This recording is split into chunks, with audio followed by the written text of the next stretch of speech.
For more on all of this, let's bring in former D.C. homicide detective Ted Williams.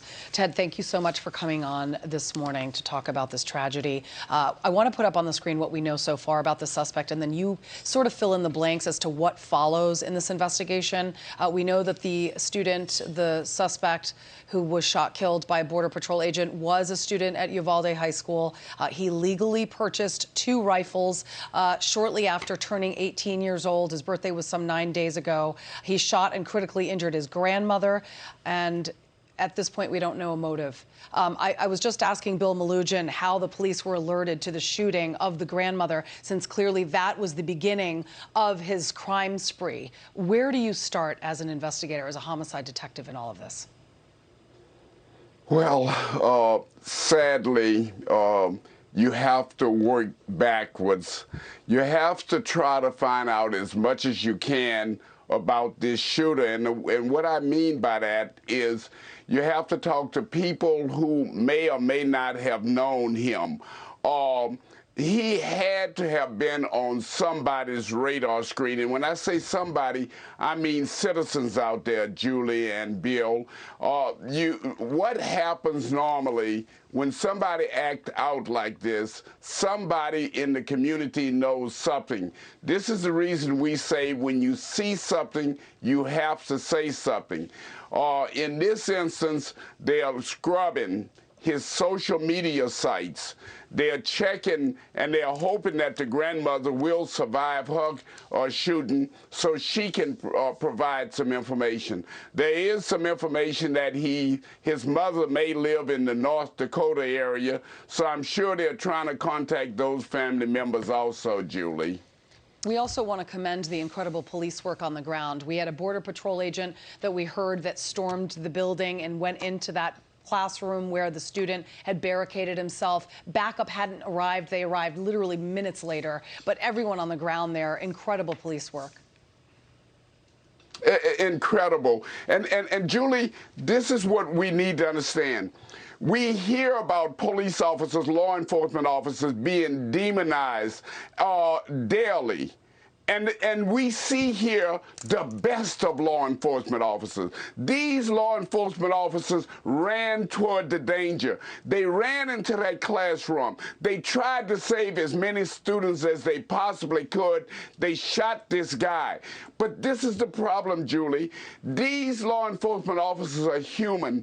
They're going to be scarred by this. I understand that there's 17 that are in the hospital. Those individuals are also going to be scarred by what they observed yesterday in Uvalde, Texas, there at that elementary school. Ted, you've been listening to a lot of our coverage, not just today, but yesterday and late into the evening hours last night. Have you been able to piece together the level of security that was used, the physical structure of this building? You know, I really have not. I was on with Neil Cavuto when this matter broke for us on Fox, and we were talking about it at the time that it was only 2, and that would have been too many, and then it was 14, and then into the night we learned that 19 individual or young kids had been shot, and 2 adult teachers.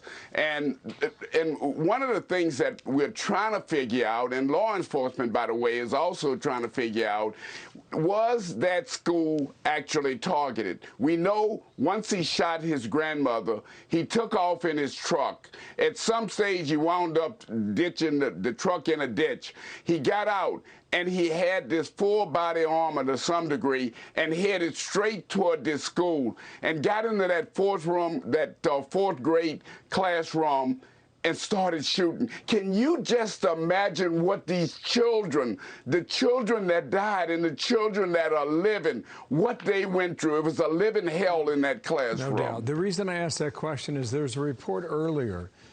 You know, a lot of these schools have gone to lockdown systems, and there's one way to get in and one way to get out.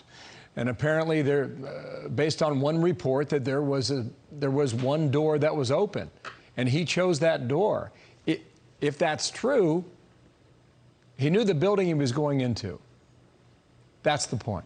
He may very well, Bill, have known this building. I think this clearly is all a part of the investigation. I heard you on earlier, Bill, where you said you covered Sandy Hook. I can tell you, in 2007, I was up at Virginia Tech when 32 individuals were shot. I was at the nightclub there in Florida when individuals in a mass shooting. And the one thing we all want to know is, what was the motive? Why would another human being go in and just massacre young children? That's all a part of this investigation also, Bill and Julie. Ted, thank you. Without words for now. Thank you, Ted. Ted Williams, thank you.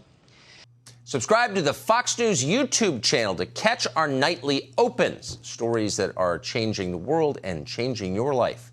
From Tucker Carlson tonight.